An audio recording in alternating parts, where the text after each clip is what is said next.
ভবিষ্য অষ্টোত্তর শত শ্রীমদ ভক্তি বেদান্ত বামন গোস্বামী গুরু মহারাজের শ্রীরাতুল চরণ স্মরণে অসংখ্য অসংখ্য কোটি দণ্ডবোধ প্রণাম জ্ঞাপন করছি। ওনার হয়তো কি কৃপা আশীর্বাদ প্রার্থনা করছি। তৎপশ্চাৎ মদীয় শিক্ষা গুরু নিত্যলীলা উপবিষ্ট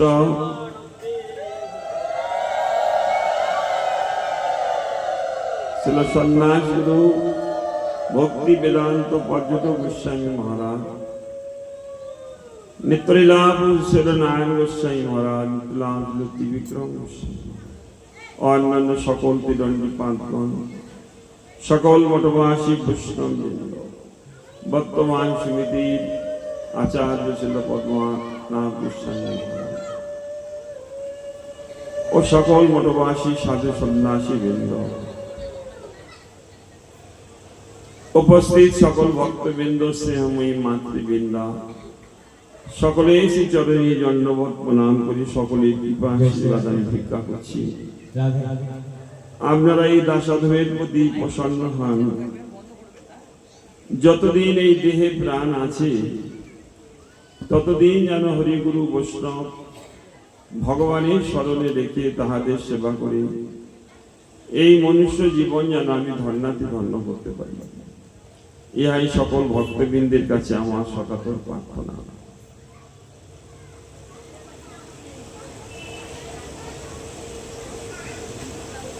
আজ এই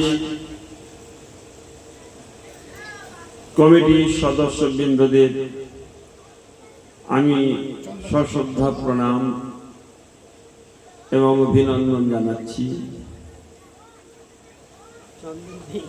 আপনারা যারা এই সমস্ত অনুষ্ঠানের আয়োজন করেছেন, এর মধ্যে যারা অর্থাৎ দিয়ে সহযোগিতা করেছেন, কেউ পরিশ্রম করেছেন, এরা সকলে ভাগ্যবান ভাগ্যবতী। পৃথিবীতে যত কথা ধর্ম নামে চলে, ভাগবত কহে তার পরিপূর্ণ ছলে। সবাই একটু মনোযোগ দিয়ে শুনুন। সময় কম, এখন তো 8টা বেজে গেছে, কতটুকু আর হরি কথা হবে। 2 ঘন্টা আগে বসলে অনেকটা কথা শোনা যেত। আমাদের এসে বসেই আছে তো যত কথা এই সংসারে আছে, ঈশ্বরকে লাভ করার জন্য যত উপায় আছে, যত আরাধনার ব্যবস্থা আছে, সব থেকে শ্রেষ্ঠ হলো এই ভাগবত অনুষ্ঠান। আপনারা সকলেই জানেন, পরীক্ষিত মহারাজ যখন সিংহী মণির সাপগ্রস্ত হয়েছিল, যে 7 দিন পরে যার নাকি তক্ষক দংশনে মৃত্যু হবে, তো তার থেকে পরিত্রাণ লাভ করার জন্যে, মৃত্যুর থেকে বাঁচার জন্যে পরীক্ষিত মহারাজ মুজাফফরপুর নগর সুক্তালে,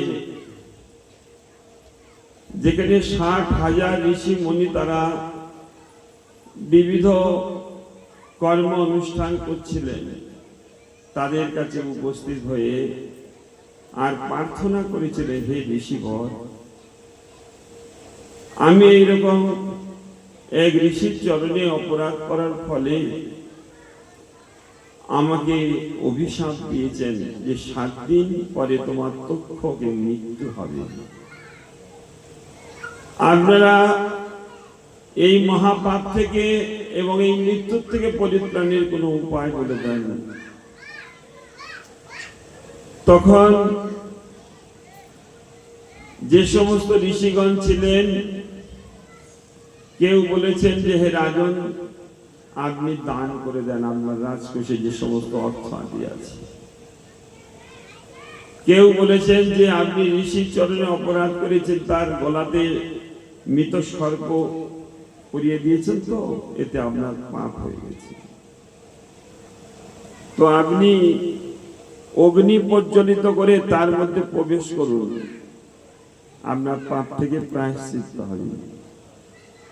আবার কেউ বললেন যে পাহাড় থেকে আপনি ঝাঁপ দিয়ে ভিক্ষুপাত করুন, দেহটা নষ্ট করে দেন, তাহলে পাপ থেকে আপনি বাঁচবেন। কেহ বলেছে তপ্ত ঘৃত, ঘি ফুটবে আর সেই ঘি আপনি পান করবেন জলের মতো। এইভাবে 60,000 ঋষি তারা কেউ এক প্রশ্নের উত্তর দেয়নি। আর এই কোন প্রশ্নের উত্তর তার মনোপ্রত হয়নি। যা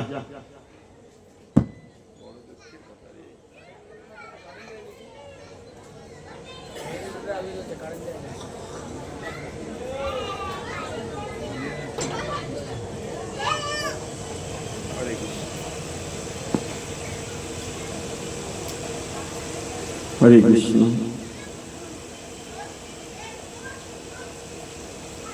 তাই পরীক্ষিত মহারাজ খুব দুঃখী হয়ে গেছিলেন, খুব চিন্তিত ছিলেন। এমন সময় ঈশ্বর প্রেরিত হয়ে সুখদেব গোস্বামী তিনি মা ভয় মা ভয় মা ভয়, হে রাজন তোমার কোনো ভয় নেই, তুমি নিশ্চিন্তে থাকো। একটি উপায় আছে, সেটি হলো ভাগবতী কথা শ্রবণ করুন। ভাগবতী কথা শ্রবণ করলে আপনার সমস্ত পাপ আদি দূরীভূত হয়ে যাবে। তো সুখদেব গোস্বামী তিনি এইভাবে এসে উপস্থিত হলেন ভগবত ইচ্ছা ক্রমে। আর পরীক্ষিত মহারাজ তিনি হাত জোড়ো করে তিনি বসে গেলেন।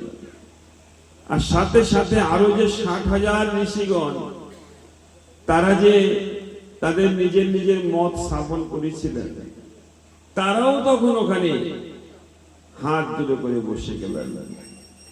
আর ঋষিকে প্রণাম করে বলছেন, স্বাগতম সুখদেব স্বাগতম সুখদেব।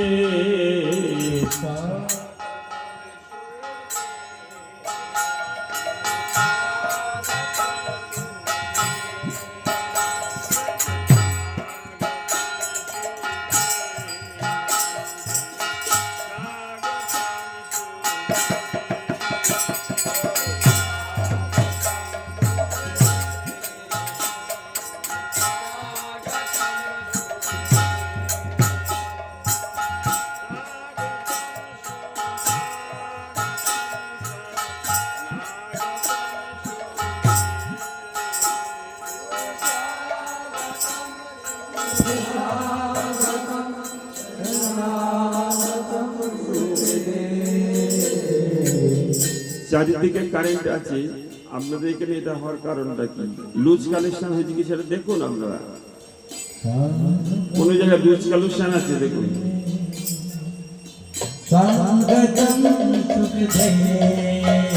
সুস্বাগতম সুস্বাগতম শরণাগতম গুরুদেব। হরি বল। হাত তালি দিয়ে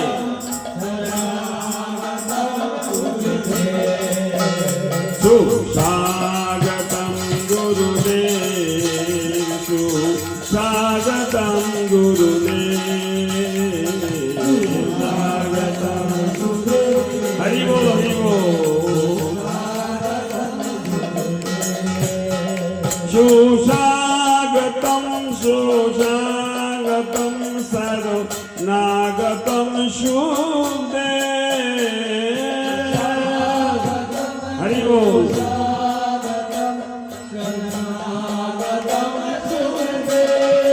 হরি বল।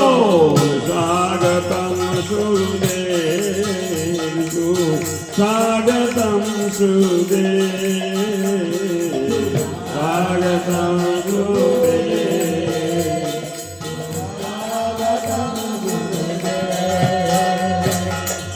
সুখদেব গোস্বামীকে সকল ঋষিমণি সবাই তাকে পূজা বন্দনা করে হাত জোড়ো করে বসে পড়লেন।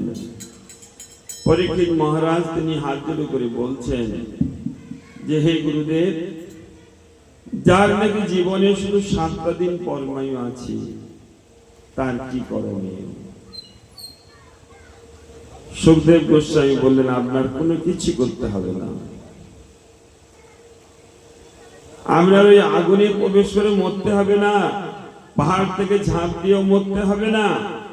আপনি শুধু শ্রদ্ধার সহিত মনটাকে স্থির করে শুধুমাত্র গোবিন্দের কথা শ্রদ্ধার সহিত শ্রবণ করলে ঠিক হয়ে যাবে। তাই গৌর প্রেমানন্দে জয় ভাগবত মহাপুরাণ কি। তো ভাগবত মহাপুরাণ শ্রবণের দ্বারা সমস্ত পাপ আদি যত যত কঠিন কঠিন পাপ, সেই সমস্ত পাপ আদি ধৌত হয়ে যাবে। সৌতয় অনুপঠিত ধাতু আদৃত বা অনুমোদিত সত্য পুনাতি সদ্ধর্ম দেব বিশ্বদ্রোহী। বলছে এই কথা কার কার মঙ্গল হবে? বলছে সুত অনুপঠিত ধাতু, যিনি শ্রবণ করবেন শ্রবণ মঙ্গল। যদি সে সংস্কৃত শব্দ বুঝতে না পারেন, তার কানের মধ্যে শব্দ ব্রহ্ম প্রবেশ করলেই কাজ হয়ে যাবে। অনুপঠিত কীর্তন হচ্ছে পিছনে পিছনে হাততালি দিয়ে কীর্তন করা। ধ্যাত পরবর্তীকালে সেটাকে তিনি ধ্যান করা, যে এত সুন্দর কথা শুনলাম আজকে। আদৃত এই অনুষ্ঠানকে যারা আদর করে, এই অনুষ্ঠানকে যিনি অনুমোদন করে, বন্ধু বান্ধব মিলে অনুষ্ঠানটা করছে, বলছে তোমরা খুব ভাগ্যবান,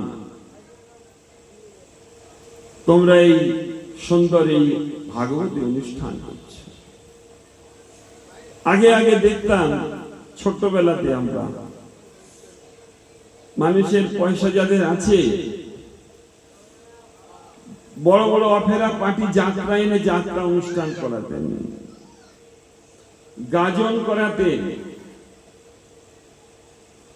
টপকা তরজা গান, বাউল গান, পালাকীর্ত, অষ্টপ্রহর, বিভিন্ন রকম রুচি সম্পন্ন এই জগতে বাস করছেন মানুষ। কিন্তু আসল যে শ্রীমৎ ভাগবত মহাপুরাণ, সাপ্তাহিক ভাগবত পাঠ, এটি করার মতো মানসিকতা নাই।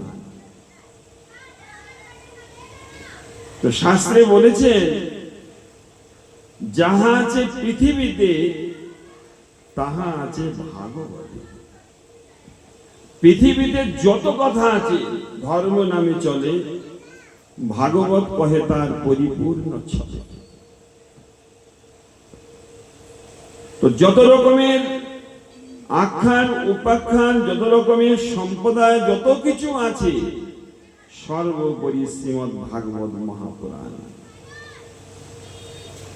তো যিনি আদর করবেন, যিনি শ্রবণ করবেন, যিনি অনুপঠন করবেন, যিনি কীর্তন করবেন এই ভাগবত, এবং এই অনুষ্ঠানে যারা খরচ খরচা করছে, যারা কিছু অর্থাদি দান করছে, এরা সকলেই ধন্য হয়ে যাচ্ছে, কৃতকৃতার্থ হচ্ছে। নিতাই গৌর প্রেমানন্দে।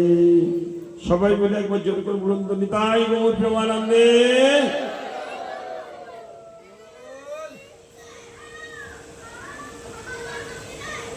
হরে কৃষ্ণ। তো চলুন, পরীক্ষিত মহারাজ আরো ভালো কথা একটা শুনলেন কি, যারা ভগবানের কথা শ্রদ্ধা ভক্তি সহিত এই অনুষ্ঠানে আদর করবেন, তাদের তো কল্যাণ হবে। এছাড়াও যারা মহাপাপী, দেব বিশ্বদ্রোহ পিহি, যারা দেবদ্রোহী, আপনারা ইতিহাস আলোচনা করে দেখুন, বহু পূর্বে বিধর্মীরা আমাদের এই সনাতন ধর্ম যে সমস্ত মন্দির আদি আছে এদের প্রতি বহুত অত্যাচার করেছিলেন। ঔরঙ্গজেব, কালাপাহাড়, বৃন্দাবনের বড় বড় সমস্ত মন্দির তারা ভাঙচুর করেছিলেন। এইরকম মহাপাপীও যদি ভাগবত কথা শ্রবণ করে দেবদ্রোহী বলা হয়েছে। দেব মন্দির ভাঙচুর করছে, এরা উদ্ধার হবে বলছেন। দেব বিশ্বদ্রোহী, যারা বিশ্বদ্রোহী, যারা রাষ্ট্রদ্রোহী, হিংসা করে বড় একটা বম ফেলে দিয়ে পুরো ভারতবর্ষটাকে নষ্ট করতে চাচ্ছেন, এইরকম মহাপাপী সেও যদি ভাগবত কথা শ্রবণ করেন সেও উদ্ধার হয়ে যাবে। তাই প্রেমানন্দে এমন পবিত্র এত সুন্দর অনুষ্ঠান আর কিছু হতে পারে না। তাই এই সমস্ত আয়োজন যারা করেছেন এনারা ভাগ্যবান, ভাগ্যবতী। তবে একটি কথা, আরো সুন্দর, আরো এগিয়ে যেতে গেলে আরো শুদ্ধ সত্য ভাবে এই অনুষ্ঠান পালন করতে হবে। এটি ব্যবহারিক অনুষ্ঠানের মতো হয়ে যাচ্ছে, ঠিক ভগবানের পিতার্থে অনুষ্ঠানটা হচ্ছে না। যারা এই অনুষ্ঠান পালন করছেন, অনুষ্ঠানের আয়োজন করছেন, এনাদের আরেকটু এগোতে হবে। কমসে কম যাকে আমরা ভালোবাসি তার বাক্যটা শ্রবণ করতে হবে।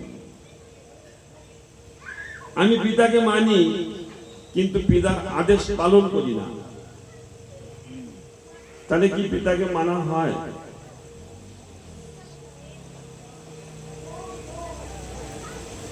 সত্য সত্য ভাবে করতে হবে। সেটা কিরকম? অন্তত কণ্ঠীর মালা থাকতে হবে, তুলসীর মালা গলাতে। অন্তত ভগবানের প্রসাদ ভুজি, নিরামিষ ভুজি হতে হবে।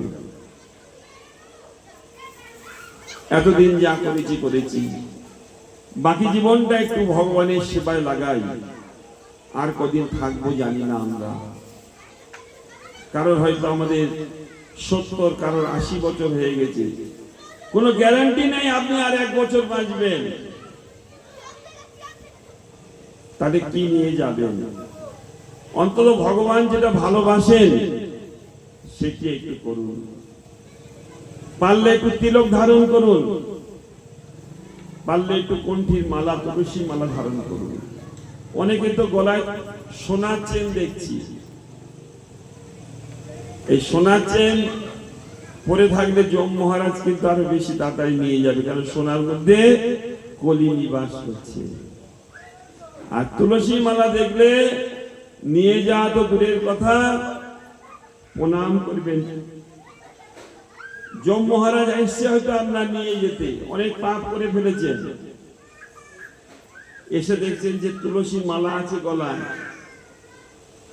লল্লাটে তিলক আছে, আপনাকে নিয়ে যাওয়া তো দূরের কথা, আপনাকে প্রণাম করে চলে যাবেন। দূর হইতে প্রণাম করিয়া আসিবে। যম মহারাজ তিনি বলে রেখেছে তার দুধগন্তি। লল্লাটে তিলক, কণ্ঠে তুলসীর মালা দেখিলে, আর বদনে গোবিন্দ যার নাম উচ্চারিবে, দূর হইতে প্রণাম করিয়া আসিবে। সাউন্ডটা খুব কমে দিয়ে,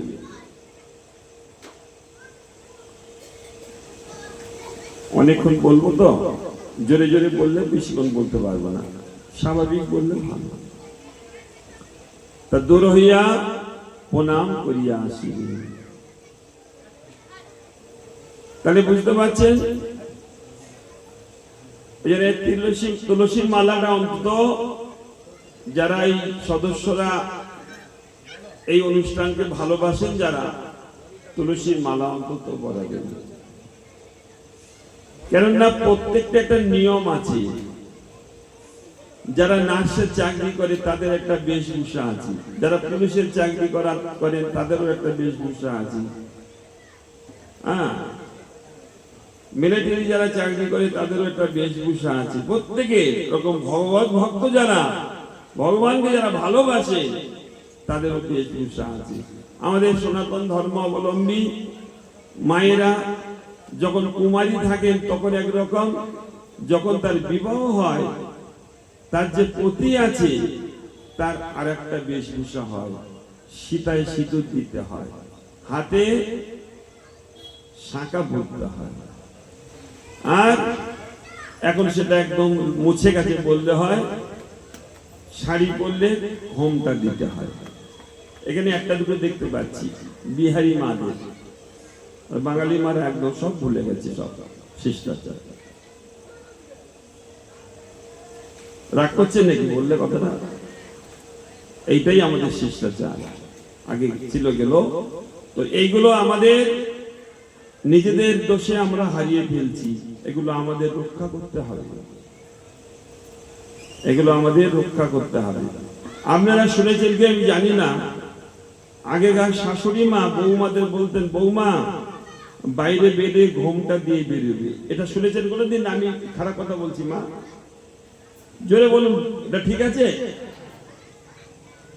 তাহলে আমরা আজকে করছি না কেন? এবার শাশুড়ি যদি না করে এবার বৌমা শিখবে কি করে? সব লুপ্ত হয়ে যাচ্ছে ধর্ম। কথা বললেন তো, আস্তে আস্তে লুপ্ত হতে চলেছে। সবাই মনে করছে এইটাই মনে একই, ঘোমটাটা না দেওয়াই এইটাই ধর্ম, এটা মনে করছে সব। এখনো যাবেন আপনারা বোঝেতে, বৃন্দাবনে, এখনো মায়েদের মুখ দেখা যায় না, একদম এই পর্যন্ত। এই পর্যন্ত দূরের কথা, মানে কপাল পর্যন্ত দূরের কথা, একদম তারা এই পর্যন্ত তার মুখটাই দেখায় না। যাই হোক, এটা নিয়ম, নারী জাতির ভূষণ। লজ্জাই হলো নারীর একদম 1 নম্বর ভূষণ। এটা প্রত্যেকের নিয়ম। আমরা যে ভগবানকে ভালোবাসি তার ওইটাই ভূষণ, যে লল্লাটে তিলক, কণ্ঠে তুলসীর মালা। আর যারা বেটা ছেলে তাদের এই শিখা রাখা হয়।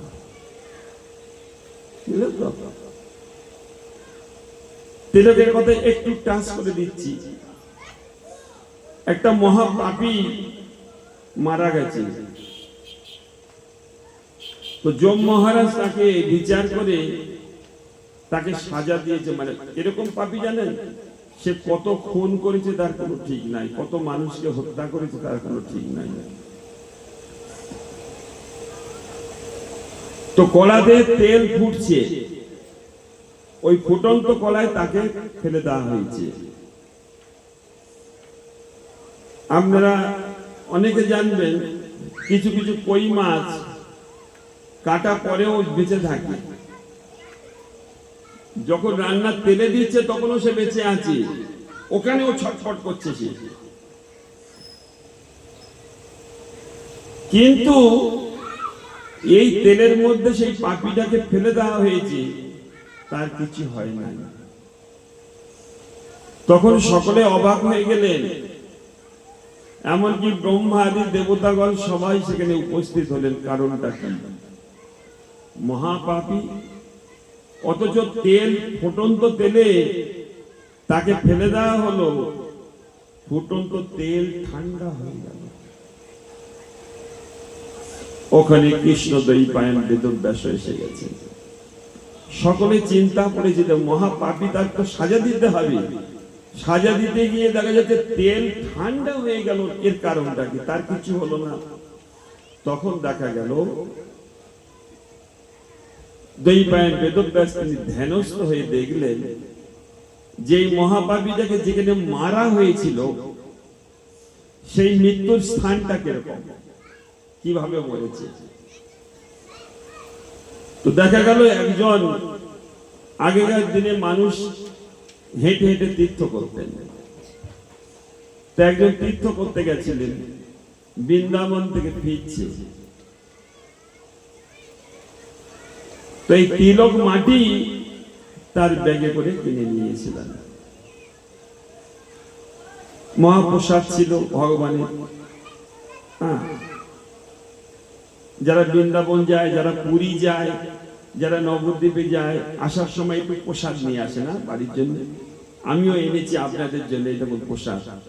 আমি পুরীর থেকে আসছি, পরশুদিন আমি এসছি পুরীর থেকে, আপনাদের জন্য প্রসাদ এনেছি। কে নেবেন হাত ওঠান দেখি? সবাই নেবে তো? ঠিক আছে, একটু একটু হলেও দেবো। তা সেই দাদু তিনি আসছিলেন, বৃদ্ধ ব্রাহ্মণ। এখন এক জায়গায় জঙ্গল, সেখানে একটা বাঘ ছুটে এসেছে দাদুকে খেতে। তো বাঘের কাছে বৃদ্ধ মানুষ ছুটে পালাতে পারে কি? বাঘ সেই জঙ্গলের মধ্যে ওই দাদুকে খেয়ে ফেলেছে। আচ্ছা, দাদুকে তো খেয়ে ফেলেছে, তার ঝুলিতে যে তিলক মাটি ছিল সেটা কি বাঘ খেয়েছে? সেটা তো নিশ্চয়ই খাইনি, বাঘের খাদ্য নয় ওটা। ওগুলো ওই যেখানে মৃত্যু হয়েছে ওইখানটা পড়ে গেছিল মাটিটা, তিলক মাটি। এই যে আমরা তিলক করি, এই তিলক মাটি পাওয়া যায়, গোপী চন্দন বলা হয়, দ্বারকাতে পাওয়া যায়। এখন ওই বর্ষা হয়েছে যখন, ওই মাটিটা জলেতে গলে গিয়ে কিছুটা অংশ ওখানে ছড়িয়ে ছিটে গেছে। আর ওইখানে ওই চোরটাকে চুরি করেছে, আর তাকে ছুটে তাকে ধরার জন্য এসে আর ওই জায়গায় তাকে মারতে মারতে মেরে ফেলে দিয়েছে। একটা কথা হলো, মেরে তো ফেললেন, এই জগতেও মার খেয়ে মরলো, সেটা একটা কষ্ট।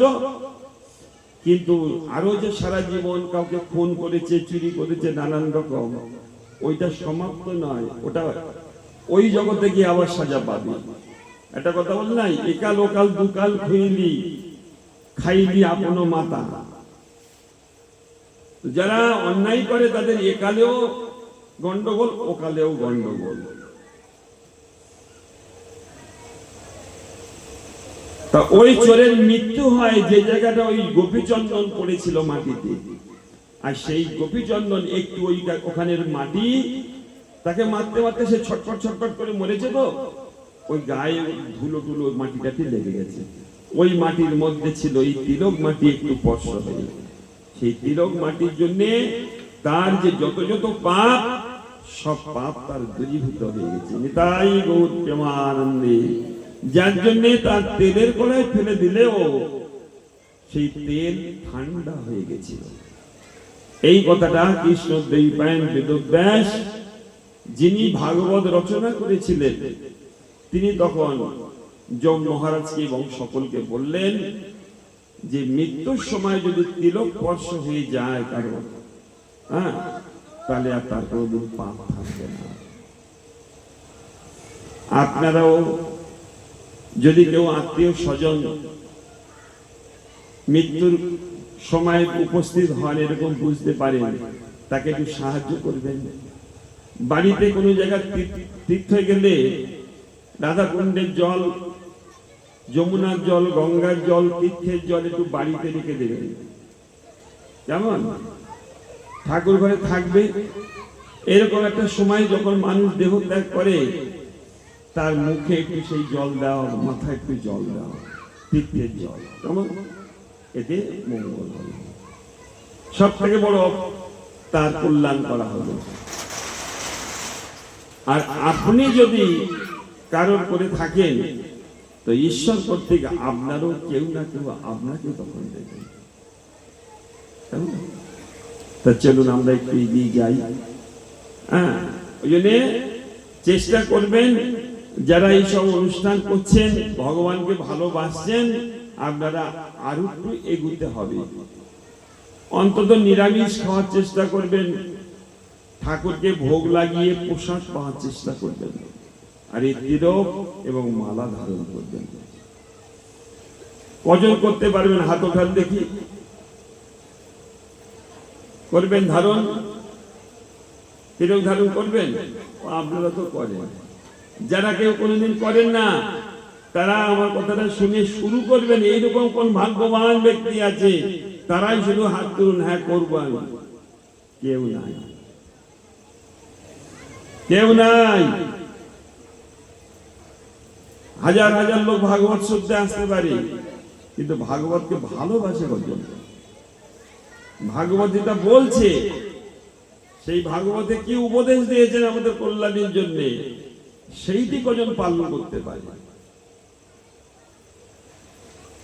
সেইটাই হলো বিচার বিষয়। হরে কৃষ্ণ, জয় জয় বৃন্দাবন বিহারী লাল কি। তো যারা শ্রীমদ্ ভাগবত গীতা অধ্যয়ন করেন, তাদের গীতার অধ্যয়নের শেষে গীতার মাহাত্ম্য পাঠ করতে হয়, শুনতে হয়। আর যারা শ্রীমদ্ ভাগবত মহাপুরাণ পাঠ করেন, অধ্যয়ন করেন, তাদের ভাগবতের মাহাত্ম্য আগে শুনতে হয়, পরে না, আগে। তো চলুন, যখন পরীক্ষিত মহারাজ তিনি বললেন যে হে গুরুদেব, সুখদেব গোস্বামী, যার নাকি জীবনের 7টা দিন মাত্র পরমায়ু আছে, তার কি করণীয়? তখন তিনি তার হৃদয়তে বল সঞ্চয় করলেন। খট্টাঙ্গন রাজা, তিনি 1 মুহূর্ত কাল বেঁচেছিলেন, তার পরমায়ু আছে 1 মুহূর্ত কাল। আর একটু ভেঙে না বললে বুঝতে পারবেন না। আগেকার সময় দেবতা এবং অসুরদের সঙ্গে মাঝে মাঝে লড়াই ঝগড়া যুদ্ধ হতো। দেবতাগণও কখনো কখনো অসুরদের কাছে পারতেন না।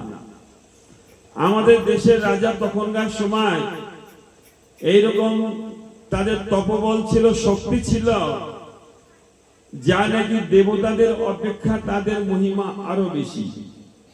আসলে দিকে বসুন, সামনে বসুন, আরো বেশি মহিমা দেবতাদের অপেক্ষা। তাই তারা একদিন বলছেন যে আমরা তো অসুরদের কাছে পেরে উঠতে পারছি না, কি করা যায়? তো খট্টাঙ্গন রাজা, তিনি ধার্মিক রাজা ছিলেন, দেবতাদের হয়ে তিনি যুদ্ধ করে দিলেন, যেটা দেবতারা পাচ্ছে না। আমাদের দেশে রাজা দেবতাদের অপেক্ষা যোগ্যতা ছিল বেশি। আপনারা হয়তো আরো শুনেছেন, এই যে দশরথ মহারাজ রামচন্দ্রের যে পিতা, তিনিও দেবতাদের হয়ে যুদ্ধ করেছিলেন। খট্টাঙ্গন রাজা, তিনি দেবতাদের হয়ে যুদ্ধ করেছিলেন। মুচকুন্দ রাজা, তিনিও দেবতাদের হয়ে যুদ্ধ করে তাদের রাজ্য ফিরিয়ে দিয়েছিলেন স্বর্গলোক। সব এরা ভারতবর্ষের রাজা। তাহলে দেবতা স্বর্গের রাজা, আর এরা হলো ভারতবর্ষের রাজা। স্বর্গের রাজা, তারা ভারতবর্ষের রাজার সহায়তা নিতে হয়েছিল। তো খট্টাঙ্গন রাজা যুদ্ধ করে দেবতাদের রাজ্য ফিরিয়ে দিয়েছেন, তো তাই এটা কৃতজ্ঞতা বশত দেবরাজ ইন্দ্র বলছেন, হে রাজন, আপনাকে কিছু আমি দান করতে চাই, তা আপনি যা চাইবেন আমি তাই দেব। তখন খট্টাঙ্গন রাজা বললেন, আমার তো কোনো অভাব নেই, আমি তো দেশের রাজা, তো আপনারা যদি দিতে পারেন তো আমাকে মুক্তি দান করুন এই সংসার থেকে। দেবরাজ ইন্দ্র বলছেন, হে রাজন, এই মুক্তি দান কেবলমাত্র ভগবান শ্রীকৃষ্ণ মুকুন্দই দিতে পারেন, আমরা কেউ সেইটা পারি না দিতে, ওটা আমাদের হাতে নাই। আপনি সংসারে যা চাইবেন, যদি মনে করেন যে আমি পৃথিবীর রাজা হব, সে আমরা বরদান দিয়ে করে দেবো আপনাকে। হ্যাঁ, কনক কামিনী প্রতিষ্ঠা বাগিনী যা চাইবেন আর কি, রাজ্য সুখ সব আমরা আশীর্বাদ দিয়ে আপনাকে দেবো। কিন্তু এই জন্ম এবং মৃত্যুর হাত থেকে পরিমুক্ত করে গোবিন্দের চরণে প্রেরণ করা, ওটা আমাদের দ্বারা সম্ভব নয়। ওটি কেবলমাত্র গোবিন্দ কৃষ্ণ ছাড়া পারবে না। তাই খট্টাঙ্গন রাজা তখন বললেন, হে রাজন, তাহলে আমার পরমায়ু কতটা আছে আপনি বলতে পারবেন? তখন দেবরাজ ইন্দ্র তার পরমায়ু দেখে বললেন, হে রাজন, আপনার আর 1 মুহূর্ত টাইম আছে। 1 মুহূর্ত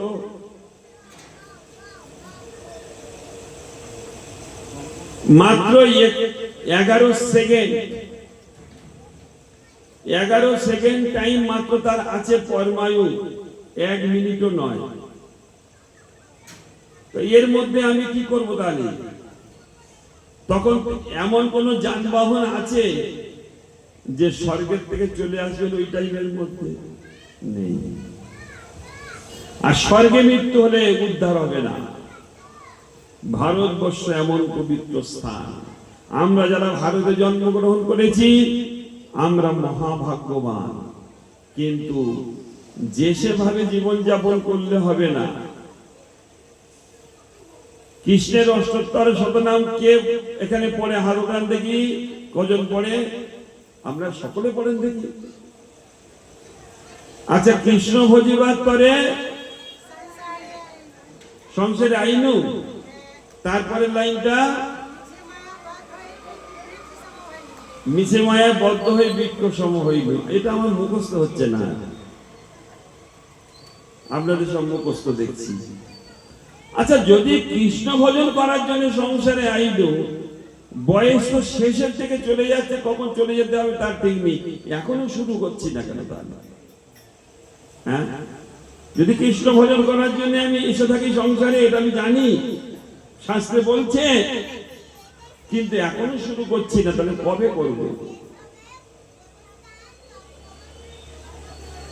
আর সেটি কেবলমাত্র ভারতবর্ষে কৃষ্ণ আরাধনা করে ভগবানকে পাওয়া যাবে, অন্যখানে নয়। কেন? এই ভারত ওই পবিত্র, এর ধূলিকণা এও মহাতীর্থের ফল দান করে। এত পবিত্র ভারত ভূমি, ভগবানের যত অবতার সব এই ভারত ভূমিতে হয়েছে। বুদ্ধ অবতার ভারত ভূমি, কৃষ্ণ অবতার ভারত ভূমি। হ্যাঁ, গয়াতে আপনার বুদ্ধদেব, অযোধ্যায় রামচন্দ্র, মহাপ্রভু নবদ্বীপে কৃষ্ণ, বৃন্দাবনে, সব ভারতবর্ষে, সব ভারতবর্ষে। জগন্নাথ পুরী সেও ভারতবর্ষে, রামেশ্বর সেতু বন্ধন সেও ভারতবর্ষে, সব কিছু ভারতবর্ষে। 24টি অবতার আছে ভগবানের, সব ভারতবর্ষে, অন্য কোথায় না। এই জন্য বলা আছে ভারত ভূমিতে মনুষ্য জনম আর কি আবার হবে। ভারত ভূমিতে মনুষ্য জনম হলো যা, জনম সার্থক করি করো পরম উপকার। এই জনম সার্থক করে তারপর আমি অপরকে উপকার করুন। যে আমি ভারত ভূমিতে জন্মগ্রহণ করে আমি ভগবানের আরাধনা করছি, হে মানবগণ তোমরাও করো। মাছ মাংস সব সকল জন্মে খেয়েছ, একটা জন্মে পবিত্র হয়ে আর একটু ভগবানকে নাম করো।